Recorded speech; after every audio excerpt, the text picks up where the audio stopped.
ഇന്ന് ദൈവഭക്തിയിലേക്കുള്ള വളർച്ച എന്നുള്ള വിഷയത്തോടുള്ള ബന്ധത്തിലാണ് നമ്മൾ ഈ വിഷയം പഠിക്കുന്നത്. അതിന് പ്രധാനമായും തീത്തോസിന്റെ ലേഖനം ആസ്പദമാക്കിയായിരിക്കും നാം ഈ വിഷയം പഠിക്കാനായിട്ട് ശ്രമിക്കുന്നത്. അപ്പോ തീത്തോസിന്റെ ലേഖനത്തെ സംബന്ധിച്ച് 3 അധ്യായങ്ങൾ മാത്രമുള്ള ഒരു ലേഖനമാണ്. വളരെ ചെറിയതാണ്, 46 വാക്യങ്ങളേ ഉള്ളൂ.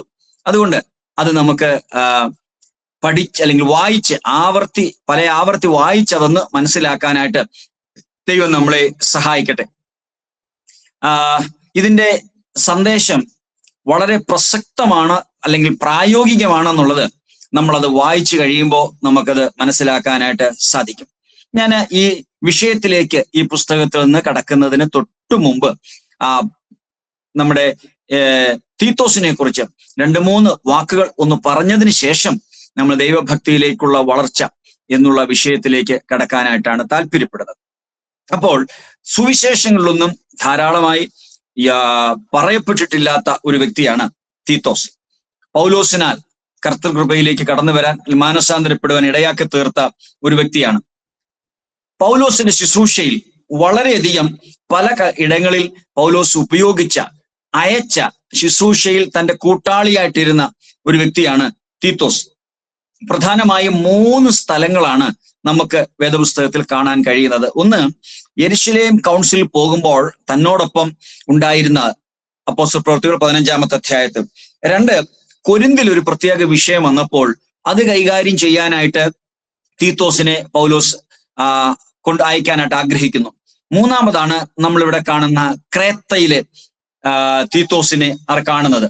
അത് തീത്തോസിന്റെ ലേഖനം 1-ാം അധ്യായത്തിന്റെ 5-ാമത്തെ വാക്യം വായിക്കുമ്പോൾ നമുക്ക് കാണാം, ഞാൻ ക്രേത്തയിൽ നിന്നെ വിട്ടേച്ചു പോകുന്നത്.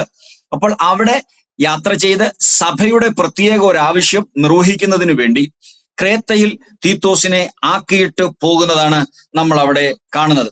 അപ്പോൾ ഒന്നാമത് യെരുശലേം കൗൺസിൽ ആയിരിക്കുമ്പോൾ അവിടെ എങ്ങനെ ഒരാൾ ക്രിസ്ത്യാനിയായി തീർന്നാൽ ശേഷം എന്ത് സംഭവിക്കും?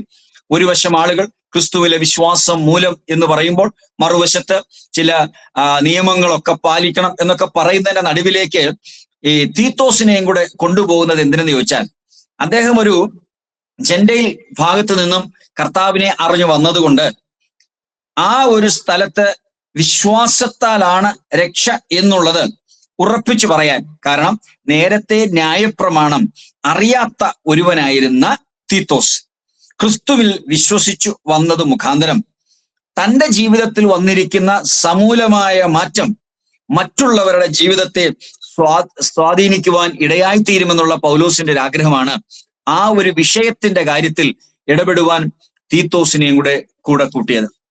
2-ാമത്, നമ്മൾ കൊരിന്തിൽ ചില തർക്കങ്ങൾ ഉണ്ടായപ്പോൾ പൗലോസിനെ അയക്കുകയാണ്. അവിടെ ചില കൺഫ്യൂഷൻ ഉണ്ടായത് കരിസ്മാറ്റിക്, സ്പിരിച്വൽ ഗിഫ്റ്റ്സ്, റിസറക്ഷന്റെ ഡോക്ട്രിൻ, ഇതൊക്കെ വന്നപ്പോൾ തീത്തോസ് ചെന്ന് ആ കാര്യം പ്രതിസന്ധികളെ ശരിയാക്കിയതായിട്ട് നമുക്ക് കാണാൻ സാധിക്കും. പലപ്പോഴും 2 തരത്തിലുള്ള ആളുകളാണ് ഉള്ളത് ശുശ്രൂഷയിൽ വരുമ്പോൾ. ചിലപ്പോൾ ചിലര് ചെന്ന് കഴിഞ്ഞാൽ അവിടുത്തെ പ്രശ്നം ശരിയാകും, ചിലര് ചെന്നാൽ ഉള്ള പ്രശ്നം പിന്നെയും വർദ്ധിക്കും. എന്നാൽ തീത്തോസിനെ സംബന്ധിച്ച് ഈ പ്രശ്നങ്ങളുള്ള സ്ഥലത്തൊക്കെ കാര്യങ്ങൾ ക്രമീകരിക്കാനൊക്കെ ഇദ്ദേഹം അയച്ചിരുന്നതാണ്. 3-ാമതായിട്ടാണ് നമ്മളിവിടെ കാണുന്നത് ക്രേത്തയിൽ ഇദ്ദേഹത്തെ ആക്കിയിരിക്കുന്നത്. ക്രേത്തയിൽ ഇദ്ദേഹത്തെ ആക്കി കഴിഞ്ഞപ്പോൾ അവിടുത്തെ വിഷയം പലതാണ്. അവിടുത്തെ ആളുകളെ കുറിച്ചൊക്കെ നമ്മൾ ഈ പുസ്തക ഭാഗത്തേക്ക് വരുമ്പോൾ നമുക്കൊന്ന് കാണുവാനായിട്ട് സാധിക്കും. ഒരു വിധത്തിൽ പറഞ്ഞാൽ പൗലോസിന് പല നിലയിൽ ഒരു പ്രശ്ന പരിഹാരി, തന്റെ ദൗത്യങ്ങൾ ഏൽപ്പിക്കുവാൻ വിശ്വസ്തനായ ഒരു വ്യക്തിയായിരുന്നു തീത്തോസ്. അപ്പൊ അങ്ങനെയാണെങ്കിൽ ആ തീത്തോസിന്റെ സ്വഭാവം, തന്റെ രീതി എങ്ങനെയാണ് പ്രയോജനകരമായി തീർന്നതെന്ന് ഒന്ന് മനസ്സിലാക്കാനായിട്ട് ചില വാക്യങ്ങളിൽ നമുക്കൊന്ന് നോക്കാം. പ്രധാനമായിട്ടും കൊരിന്ത്യൻ ലേഖനം 2-ാമത്തെ അധ്യായത്തിൽ 7-ാമത്തെ അധ്യായം 8-12 അധ്യായങ്ങളിലൊക്കെയാണ് അത് പ്രധാനമായിട്ടും രേഖപ്പെടുത്തിയിരിക്കുന്നത്. എന്നാൽ അപ്പോസ്തല പ്രവൃത്തികളിൽ ഒരു വാക്ക് അദ്ദേഹത്തെ കുറിച്ച് പറഞ്ഞിരിക്കുന്നത് നമുക്ക് നോക്കാം. അപ്പോസ്തല പ്രവൃത്തികൾ 18-ാം അധ്യായത്തിന്, ഞാനിത് വാക്യങ്ങളൊക്കെ സാവകാശം പറയുന്ന ആരെങ്കിലും ഓർത്തിരിക്കാനും പഠിക്കാനും എഴുതിയെടുക്കുന്ന ആരെങ്കിലും ഉണ്ടെങ്കിൽ അതൊന്ന് എഴുതിയെടുക്കാം. അപ്പോസ്തല പ്രവൃത്തികൾ 18-ാമത്തെ അധ്യായം അതിന്റെ 7-ാമത്തെ വാക്യത്തിൽ ഇങ്ങനെയാണ് പറയുന്നത്, അവൻ അവിടം വിട്ടു തീത്തോസ് യുസ്തോസ് എന്ന ഒരു ദൈവഭക്തന്റെ വീട്ടിൽ ചെന്നു, അവന്റെ വീട് പള്ളിയോട് തൊട്ടിരുന്നു. ഇതാണ് അദ്ദേഹത്തിന്റെ മുഴുവൻ പേര്, തീത്തോസ് യുസ്തോസ്. അപ്പോൾ ടൈറ്റസ് ജസ്റ്റസ് എന്നുള്ള പേരാണ് മുഴുവൻ പേര്. ഒരു വാക്ക് അവിടെ തീത്തോസിനെ കുറിച്ച് രേഖപ്പെടുത്തിയിരിക്കുന്നത് ഒരു ഭക്തന്റെ വീട്ടിൽ. അപ്പോൾ വളരെ ഭക്തനായ ഒരു മനുഷ്യനായിരുന്നു തീത്തോസ്. അദ്ദേഹത്തെ എങ്ങനെയാണ്, ഞാൻ മുമ്പേ പറഞ്ഞല്ലോ, കൊരിന്ത്യർക്ക് എഴുതിയ 2-ാമത്തെ ലേഖനത്തിന്റെ ചില വാക്യങ്ങളിൽ നമുക്കത് കാണാൻ സാധിക്കും. ഞാൻ എല്ലാം വായിച്ച് നമ്മുടെ സമയം കളയുവാനായിട്ട് താല്പര്യപ്പെടുന്നാൽ പിന്നീട് ഞാൻ പറഞ്ഞേക്കാം. 2 കൊരിന്ത്യർ 2:13, 7:6, 7:13, 14 വാക്യങ്ങളിലൊക്കെ കാണാം. എന്നാൽ ചില കാര്യങ്ങളൊന്ന് ഓർമ്മപ്പെടുത്താൻ വേണ്ടി മാത്രം 8-ാം അധ്യായത്തിന്റെ 6-ാമത്തെ വാക്യത്തിൽ അവിടെ ഇങ്ങനെയാണ് പറയുന്നത്, അങ്ങനെ തീത്തോസ് ആരംഭിച്ചതുപോലെ നിങ്ങളുടെ ഇടയിൽ ഈ ധർമ്മശേഖരം നിവർത്തിക്കണമെന്ന് ഞങ്ങൾ അവനോട് അപേക്ഷിച്ചു. അപ്പോൾ അവിടെ ദൈവമക്കൾ, യെരുശലേമിലുള്ള ദൈവമക്കൾക്ക് വേണ്ടി ഒരു കളക്ഷൻ, ഒരു ധർമ്മശേഖരം ചെയ്ത ഒരു വ്യക്തിയാണ്. 16-ാമത്തെ വാക്യം നോക്കിയാട്ടെ, അവിടെ പറയുന്നത് ഇങ്ങനെയാണ്, നിങ്ങൾക്ക് വേണ്ടി തീത്തോസിന്റെ ഹൃദയത്തിലും ഈ ജാഗ്രത നൽകിയ ദൈവത്തിന് സ്തോത്രം. അതിന്റെ 12-ാം അധ്യായത്തിന്റെ 18-ാമത്തെ വാക്യം, ഞാൻ തീത്തോസിനെ പ്രബോധിപ്പിച്ചു, ആ സഹോദരനെയും കൂടെ അയച്ചിരുന്നു. തീത്തോസ് നിങ്ങളോട് വല്ലതും വഞ്ചിച്ചെടുത്തു. ഞങ്ങൾ നടന്നത് അതേ ആത്മാവിൽ അല്ലയോ, അതേ കാൽച്ചുവടുകളിൽ അല്ലയോ. അപ്പോൾ തീത്തോസിനെ കുറിച്ച് പറയുന്നത് കർത്താവിന്റെ കാൽച്ചുവടുകളിൽ നടന്ന ദൈവ പൈതൽ എന്നുള്ളതാണ്. 8:23-ാമത്തെ വാക്യത്തിൽ പൗലോസ് അപ്പോസ്തലൻ പറയുന്നൊരു കാര്യമുണ്ട്, തീത്തോസ് എനിക്ക് കൂട്ടാളിയും നിങ്ങൾക്കായിട്ട് കൂട്ടുവേലക്കാരനും ആകുന്നു. അപ്പോൾ പൗലോസ് അപ്പോസ്തലന്റെ കൂട്ടാളിയും കൂട്ടുവേലക്കാരനും ഭക്തനും കർത്താവിന്റെ ആത്മാവിലും കാൽച്ചുവടുകളിലും നടന്നിരുന്ന ഒരു വ്യക്തിയെന്നും നമുക്കവിടെ കാണുവാനായിട്ട് സാധിക്കും. അപ്പോൾ ഈ ഒരു മറ്റ് വിശ്വാസത്തിൽ അല്ലെങ്കിൽ ഒരു ഭക്തിയിൽ നിന്നും ദൈവപൈതൽ അല്ലെങ്കിൽ ഒരു ഒരു യഹൂദനല്ലാതിരുന്ന ഒരു വ്യക്തി കർത്താവിനെ അറിഞ്ഞു വന്നപ്പോൾ തന്റെ ജീവിതവും തന്റെ ജീവിത ശൈലിയും വളരെ ഭക്തിയോടുകൂടെ ദൈവകൃപയിൽ ജീവിപ്പാൻ ദൈവം ഇടയാക്കി തീർത്ത ഒരു വ്യക്തിയാണ് തീത്തോസ്. ഈ പുസ്തകം നമ്മൾ ഉദ്ദേശിക്കുന്ന വിഷയത്തോടുള്ള ബന്ധത്തിൽ എങ്ങനെയാണ് ഒന്ന് വേർതിരിച്ച് പഠിക്കുന്നത്? ഞാനൊരു 7 വിഷയങ്ങൾ ഇതിന്റെ ദൈവഭക്തിയിലേക്കുള്ള വളർച്ചയ്ക്ക് മുഖാന്തരമായി ഈ പുസ്തകത്തിൽ നിന്ന് വേർതിരിച്ച് നമുക്ക് നോക്കാം. ഞാൻ 7 വിഷയങ്ങളും പ്രാരംഭമായി തന്നെ അങ്ങ് പറയാം. കാരണം അതെല്ലാ വിഷയങ്ങളും നമ്മൾ ടച്ച് ചെയ്തില്ലെങ്കിലും തുടക്കത്തിലെ ചില വിഷയങ്ങൾ കൈകാര്യം ചെയ്യുന്ന രീതി വെച്ച് തന്നെ ബാക്കിയുള്ളത് നിങ്ങൾ തനിയെ പഠിക്കുവാൻ സഹായകരമായി തീരും എന്നുള്ളത് കൊണ്ട് ഞാൻ എല്ലാം ഒന്ന് പറഞ്ഞത് എഴുതി വെച്ചാൽ ഈ ദിവസങ്ങളിൽ തന്നെ, ഞാൻ ക്ലാസ് തീരുന്നതിന് മുമ്പ് തന്നെ വേണമെങ്കിൽ നിങ്ങൾക്കത് മനസ്സിലാക്കാനും പഠിക്കാനും സാധിക്കും എന്ന് എനിക്കറിയാം. തീർച്ചയായും സമയമെടുത്ത് ഇതൊന്ന് വായിക്കണം. 46 വാക്യങ്ങളേ ഉള്ളൂ, ഒന്ന് വായിക്കണം. ഞാൻ ഈ പറയുന്ന വിഷയത്തോടുള്ള ബന്ധത്തിൽ അതിന്റെ വിശദീകരണം ആ ഭാഗത്ത് നിന്ന് ഒരു ബുക്കിലോ പേപ്പറിലോ ഒന്ന് എഴുതി വെക്കാനായിട്ട് നിങ്ങൾ പേഴ്സണലായിട്ട് ശ്രമിക്കുകയും വേണം എന്ന് പ്രത്യേകം ഓർമ്മിപ്പിക്കുന്നു.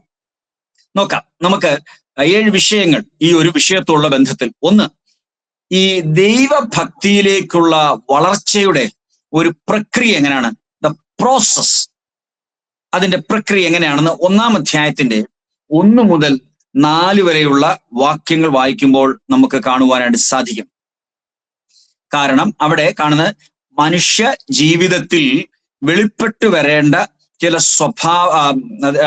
ഈ ഇതിനകത്ത് ഞാൻ അതിന്റെ ആദ്യ ഭാഗത്തിന്റെ പഠനത്തിലേക്ക് വരുമ്പോൾ ഞാൻ അതിന്റെ വിശദാംശങ്ങളിലേക്ക് കടക്കാം. അപ്പൊ ഒന്ന്, ഈ ദൈവഭക്തിയിലേക്കുള്ള വളർച്ചയുടെ പ്രക്രിയ 1 മുതൽ 4 വരെയുള്ള വാക്യങ്ങൾ. 2, 5 മുതൽ 9 വരെയുള്ള വാക്യങ്ങൾ വായിക്കുമ്പോൾ അതിന്റെ ഒരു ശരിയായ ചിത്രം എങ്ങനെയാണെന്ന് കാണാം. The picture of growth towards godliness എങ്ങനെയാണ്. അതിനകത്ത് നമുക്ക് ഒരു ഒറ്റ വാക്കിൽ ഒരു കാര്യം പറഞ്ഞാൽ നമുക്ക് ഒന്ന് നോക്കിയാട്ടെ. അവിടെ പറഞ്ഞിരിക്കുന്ന ഒരു വാക്യമുണ്ട്. ആ വാക്ക് ഞാൻ ഒന്ന് ഇതിനകത്ത് പറയുന്ന ഒരു വാക്ക് തന്നെ 5 മുതൽ 9 നിങ്ങൾ എല്ലാ കുറ്റമറ്റ അല്ലെങ്കിൽ കുറ്റമറ്റവരായിരിക്കണം എന്നൊരു വാക്ക് അതിനകത്ത് ഉപയോഗിക്കുന്നത്. ബ്ലെയിംലെസ് ആയിരിക്കണം, യാതൊരു തരത്തിലുള്ള തെറ്റുകളും ചൂണ്ടിക്കാണിക്കപ്പെടാത്തവരായി. നമ്മൾ അതിന്റെ വിശദാംശങ്ങളിലേക്ക് വരുമ്പോൾ നമുക്ക് നോക്കാം. അല്ലെങ്കിൽ ഒരു ദൈവീക ഭക്തിയിലേക്ക് വളരുന്ന ഒരാളിൽ ഉണ്ടായിരിക്കേണ്ടുന്ന വിവിധ സ്വഭാവങ്ങൾ എങ്ങനെ ഉള്ളതായിരിക്കണം.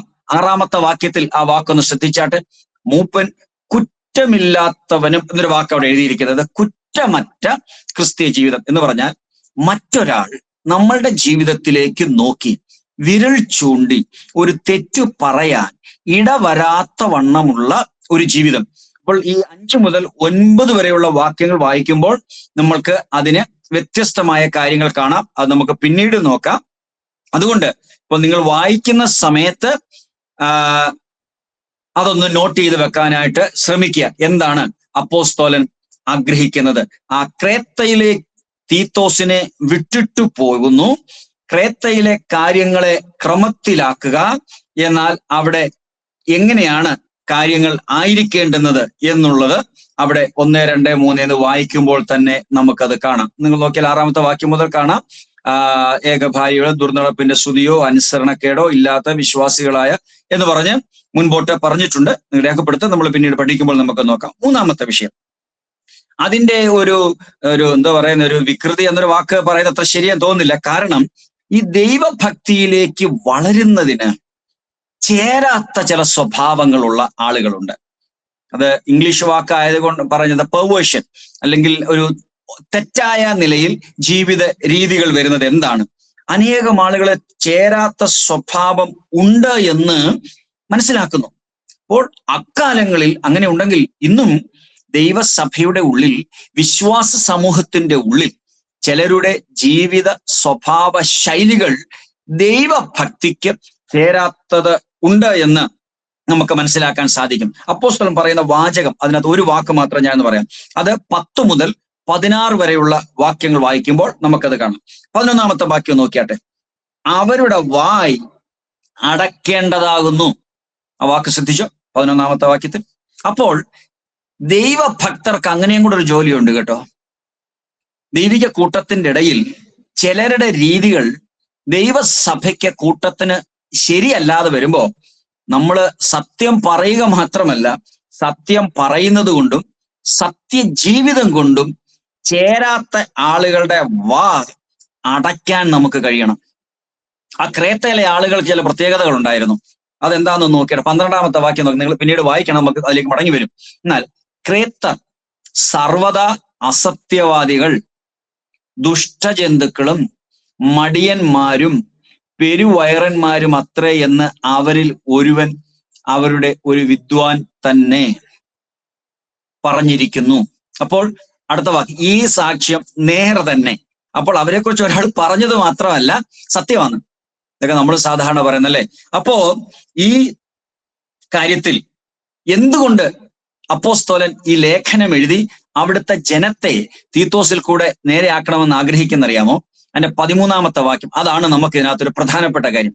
അതു നിമിത്തം അവർ വിശ്വാസത്തിൽ ആരോഗ്യമുള്ളവരായി തീരേണ്ടതിന്.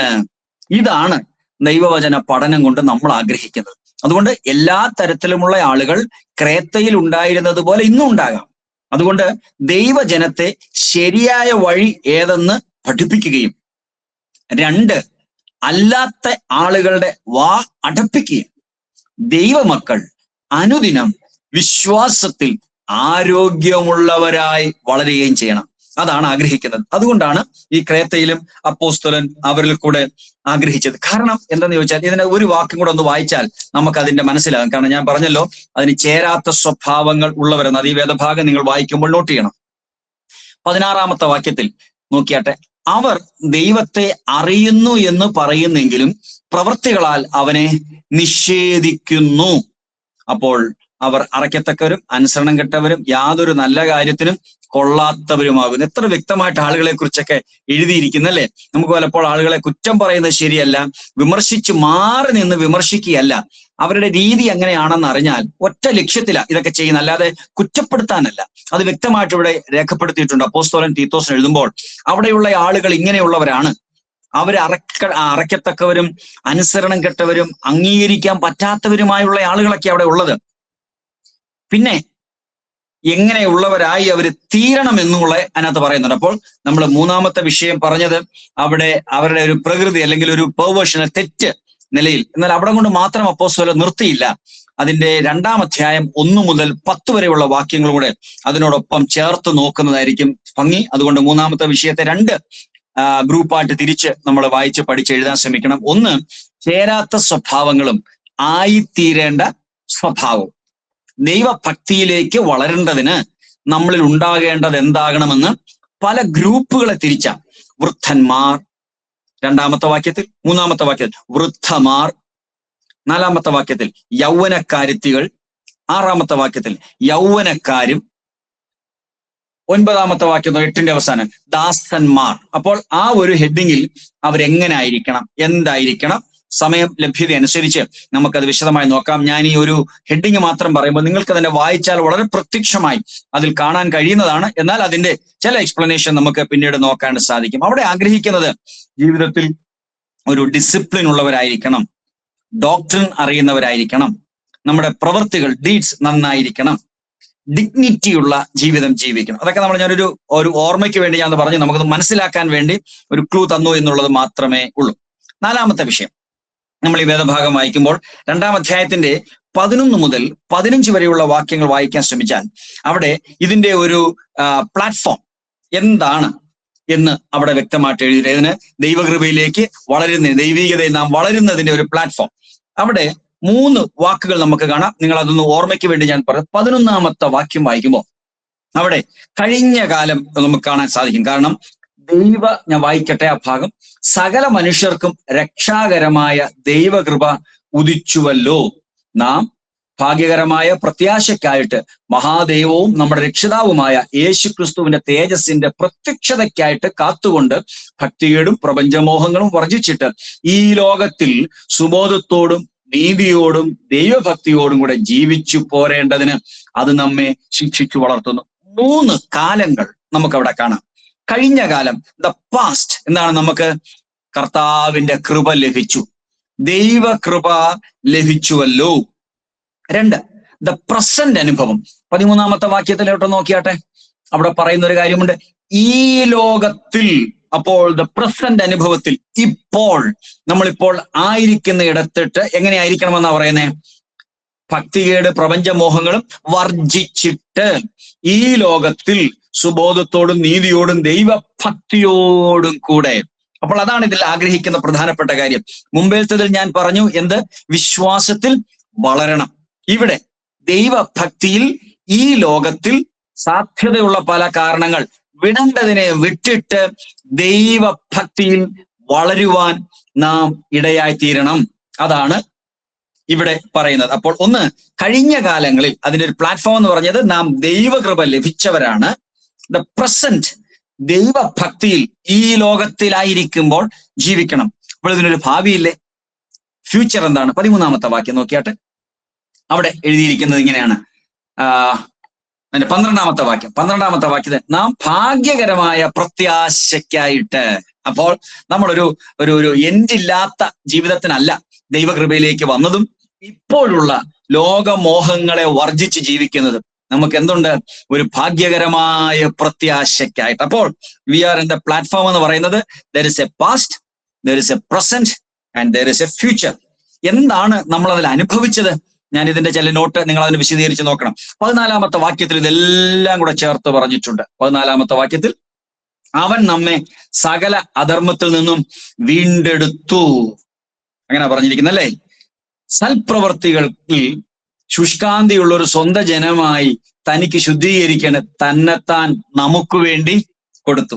കർത്താവ് ചെയ്ത പാസ്റ്റ് അനുഭവം എന്ന് പറയുന്നത് അവൻ നമുക്ക് വേണ്ടി സ്വന്തം ജീവൻ നൽകി.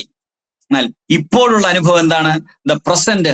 അവിടെ എഴുതിയിരിക്കുന്നു, സകല അധർമ്മത്തിൽ നിന്ന് വീണ്ടെടുത്തമേ സൽപ്രവർത്തികളിൽ ശുഷ്കാന്തിയുള്ളവരായി ശുദ്ധീകരണത്തിന്. 2 വാക്കുകൾ അവിടെ പറഞ്ഞിട്ടുണ്ടല്ലേ.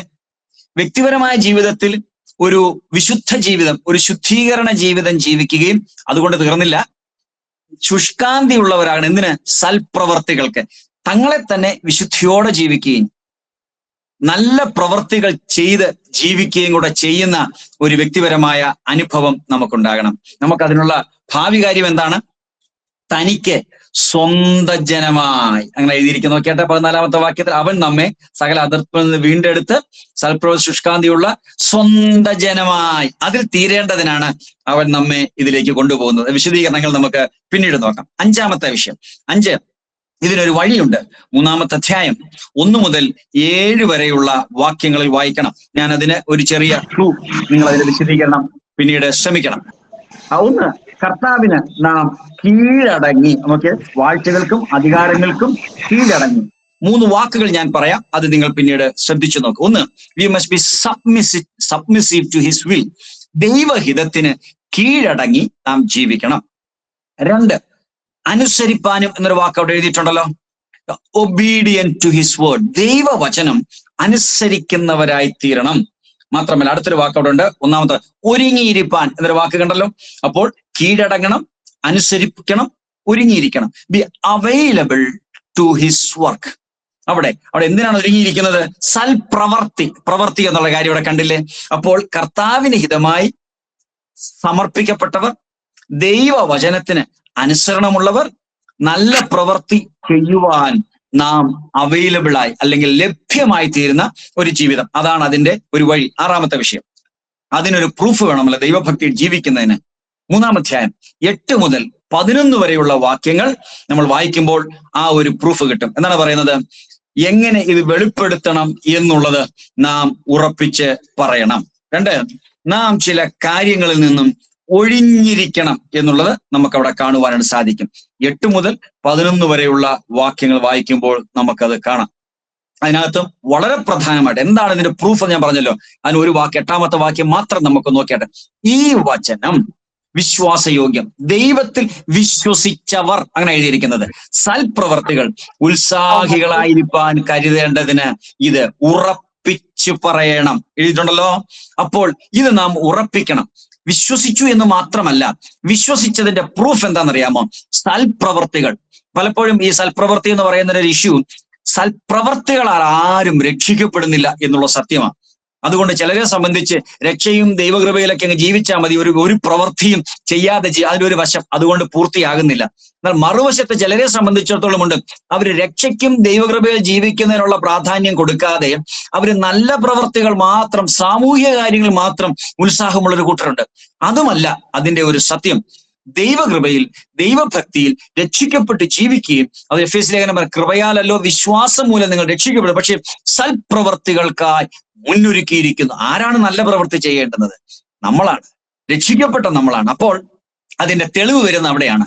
നാം രക്ഷിക്കപ്പെട്ടു എന്നുള്ളതിന് തെളിവ് നമ്മുടെ പ്രവൃത്തികളാൽ വെളിപ്പെടുത്താൻ കഴിയുന്നവരായിട്ടുണ്ട്. 7-ാമത്തെ വിഷയം, ഇതിന്റെ പാറ്റേൺ, അതിനൊരു രീതി അല്ലെങ്കിൽ അതിന്റെ ഒരു തരം. എങ്ങനെയാണ് ഈ ഗോഡ്ലിനെസ്, ദൈവഭക്തിയിൽ നാം അനുദിനം വളരേണ്ടതിന്റെ ഒരു രീതി വരുന്നത് എങ്ങനെയാണെന്ന് ചോദിച്ചാൽ, ദൈവഭക്തിയിലേക്കുള്ള നമ്മുടെ വളർച്ചയുടെ രീതി. എന്റെ 12 മുതൽ 15 വരെയുള്ള വാക്യങ്ങൾ വായിക്കുമ്പോൾ നമുക്കത് കാണുവാനായിട്ട് സാധിക്കും. ഞാൻ അതിന്റെ ഒരു ഔട്ട്ലൈൻ തന്നത് നിങ്ങൾ ഓരോരുത്തരും വായിച്ച ഹെഡിങ്ങിനുള്ള ബന്ധത്തിൽ അതാത് പോർഷൻ ഉള്ളത് ഒന്ന് രേഖപ്പെടുത്തിയാൽ ഭാവിയിലും ദൈവവചന പഠനത്തിന് നിങ്ങളെ അധികം സഹായിക്കും എന്നെനിക്ക് ഞാൻ തീർച്ചയായിട്ടും വിശ്വസിക്കുന്നു. ഞാനത് ഇന്ന് നമുക്ക് തന്ന സമയം ഇവിടെ അവസാനിക്കുന്നത് കൊണ്ട് ഞാൻ ഇവിടെ അവസാനിപ്പിക്കാനായിട്ട് ആഗ്രഹിക്കുകയാണ്. 2 മിനിറ്റുകൾ മാത്രമാണ് എൻ്റെ മുമ്പിലുള്ളതിന്. അതിന്റെ ഞാൻ ഏകദേശം ഒരു ഔട്ട്ലൈൻ തന്നതുകൊണ്ട് പഠനത്തിന് സഹായിക്കും എന്ന് എനിക്കറിയാം. 1-ാമത്തെ വിഷയം ഇന്ന് തുടങ്ങണമെന്ന് ഞാൻ ആഗ്രഹിച്ചെങ്കിലും അത് ഗോഡ്ലിനെസ് എന്നുള്ള ഭാഗത്തിന്റെ പ്രോസസ്, ഞാൻ ഒരു വാക്ക് മാത്രം അതേക്കുറിച്ചൊന്ന് പറഞ്ഞ് ഇന്നങ്ങ് അവസാനിപ്പിക്കട്ടെ. ദൈവഭക്തി എന്ന് പറയുന്നത് നമ്മുടെ ഒരു തീരുമാനം കൊണ്ട് അതിലേക്ക് വരുന്ന ഒരു കാര്യമല്ല. നമ്മളെടുത്തൊരു തീരുമാനം കൊണ്ട് വരുന്നത്, it is by daily discipline.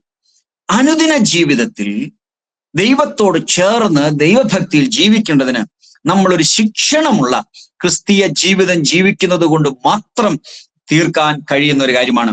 യേശുക്രിസ്തുവിനോടുള്ള ആഴമായ ബന്ധത്തിലും സത്യത്തോടുള്ള പ്രതികരണത്തിലും നാളുകൾ കൊണ്ട് വന്ന ജീവിത വ്യതിയാനത്തിൽ നിന്നും നമ്മുടെ ജീവിതത്തിൽ പ്രതിഫലിപ്പിക്കാൻ കഴിയുന്ന സ്വഭാവത്തിൽ, ഇടപാടിൽ, ഇടപെടലുകളിലൊക്കെ പ്രതിഫലിപ്പിക്കാൻ കഴിയുന്ന ഒന്നായി തീരണം ഈ ദൈവഭക്തി. ദീർഘനാളുകൾ ദൈവസഭയോട് ചേർന്നു എന്ന് പറയുന്നത് ദൈവഭക്തിക്ക് ഉതകണമെന്നില്ല. അനേക കാര്യങ്ങളിൽ ഞാൻ കൂടെ നിന്നു എന്ന് പറയുന്നത് ദൈവഭക്തിക്ക് സഹായകരമായി തീരണമെന്നില്ല. നമ്മൾ ഈ വേദഭാഗം, ഈ 3 അധ്യായങ്ങളുള്ള കൊച്ചു പുസ്തകം പഠിക്കുമ്പോൾ തന്നെ അതിന്റെ ഉള്ളിൽ അനേക കാര്യങ്ങൾ നമുക്ക് കാണുവാനും മനസ്സിലാക്കുവാനായിട്ടും സാധിക്കും. പ്രധാനമായും നമ്മൾ ഇതിന്റെ വിഷയങ്ങളിലേക്ക് കിടക്കുമ്പോൾ നമ്മളെ സംബന്ധിച്ച് രണ്ട് തരത്തിലാണ് ആളുകൾ ജീവിതത്തെ വിലയിരുത്താൻ നോക്കുക. ഒന്ന്, കഴിഞ്ഞ നാളുകളിലെ ദുഃഖങ്ങളിൽ ജീവിക്കുന്നവർ. ചിലരെ സംബന്ധിച്ച് നാളെയെക്കുറിച്ചുള്ള ഭയത്തിൽ ജീവിക്കുന്നവർ, അല്ലെങ്കിൽ ഒരു നിരാശയാണ് മുമ്പോട്ട് നോക്കുമ്പോൾ. കഴിഞ്ഞ നാളുകളുടെ ദുഃഖങ്ങളും വരുവാനിരിക്കുന്ന ജീവിതത്തിന്റെ പല നിരാശകൾക്കാണ് ഇതിന്റെ ഒരു വിടുതല പലരെ സംബന്ധിച്ചും ആഗ്രഹിക്കുന്നത്. അതിന്റെ അപ്പുറത്ത് കർത്താവിന് വേണ്ടി പ്രശ്നങ്ങൾ നടുവിൽ യോബിനെ പോലെ, പൗലോസ് അപ്പോസ്തലനെ പോലെ ജീവിക്കുന്ന ഒരു ക്രിസ്തീയ ജീവിതമുണ്ട്. ദമസ്കോസിന്റെ പടിവാതിൽക്കൽ കർത്താവിനെ കണ്ടുമുട്ടിയ പൗലോസിന്റെ ജീവിതത്തിന് വന്നൊരു മാറ്റം സമയം കിട്ടുമ്പോൾ നിങ്ങളൊന്ന് ശ്രദ്ധിച്ചു നോക്കണം. അതിന് ദീർഘവർഷങ്ങളൊന്നും എടുത്തില്ല. സമൂലമായ മാറ്റം ജീവിതത്തിൽ, സ്വഭാവത്തിൽ, തീരുമാനത്തിൽ ഒക്കെ മാറ്റപ്പെട്ട ഒരു ദൈവകൃപയുണ്ട്. ആ ദൈവകൃപ ഈ ക്ലാസ് കഴിയുമ്പോൾ എൻ്റെ മേൽ ഇറങ്ങണമേ. നമുക്ക് പ്രാർത്ഥിക്കണം, കർത്താവേ എൻ്റെ ജീവിതത്തിന്റെ എല്ലാ മേഖലയിലും ദൈവഭക്തിയിൽ ജീവിക്കത്തക്കവണ്ണമുള്ള പൗലോസിന് വന്ന ജീവിതത്തിന്റെ ഒരു മാറ്റം കർത്താവേ, അത് കുറെ 10 വർഷം കൊണ്ടൊന്നും ഇങ്ങനെ പല പല ഘട്ടങ്ങളായിട്ടൊന്നുമല്ല, പൗലോസിൽ വന്ന സമൂലമായ മാറ്റം പോലെ ദൈവകൃപയിൽ, ദൈവഭക്തിയിൽ ജീവിക്കാൻ കഴിയുന്ന ഒരു വലിയ കൃപ നീ ഞങ്ങൾക്ക് തരണമേ എന്ന് നമുക്ക് ദൈവത്തോട് പ്രാർത്ഥിക്കാം. അതിന് ദൈവകരങ്ങളിലേക്ക് കേൾപ്പിക്കാം. അവരുടെ ഇന്നത്തെ ക്ലാസ് നമ്മളിവിടെ പ്രാർത്ഥനയോട് അവസാനിക്കുകയാണല്ലോ. ദിവസങ്ങളിൽ അത് മുൻപോട്ടുള്ള ഈ വിഷയങ്ങൾ ബന്ധത്തിൽ നമുക്ക് പഠിക്കാനായിട്ട് ശ്രമിക്കാം. ദൈവം നമ്മളതിനെല്ലാവരെയും സഹായിക്കട്ടെ.